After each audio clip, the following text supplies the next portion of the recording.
Necep oradan bir aptap çıkıp, gün çıkıp, çırağı kulak kusku.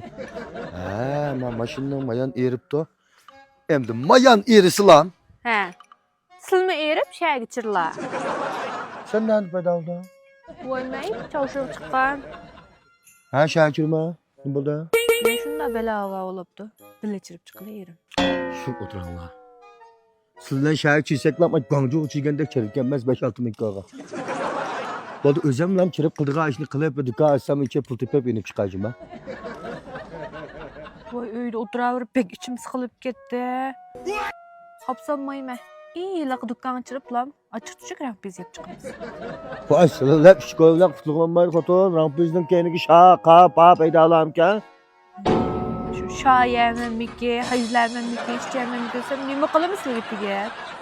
Bu şayememlik ya, payememlik ya adam seyyar grup erkekten sanmamda ya adaş.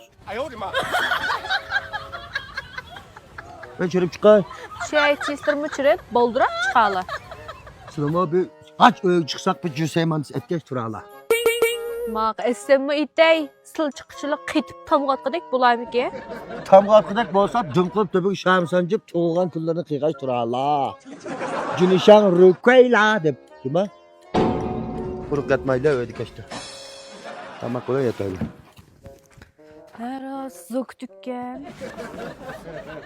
Yanı tugdum ha. Vay işletken gün tügeydikin şu.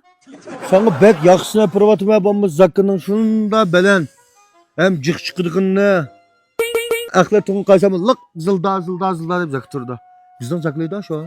Vay ele hoşnumuz çırıp tükken, zakı bastep. Şükkünü bəgendim. Şu divetke hoşman demisge. Bu zıldanın zaksına ağa adam özülam işler son. Kağalı şenkokis işler son. Komuz amma son zakka. Ben bu da bazar çırıp cigdağa çıkayım mısın? Cigdağa tutuncum ha. İş çıkıp hep anda bisini üçkü işler son. Bang. Zakırlam işletken de hemen. Da iş kalsın işçiyim da. 3-4 günde bir şey işletken bolanla. Ana ha, hedef bunu. Açan karısı zakka.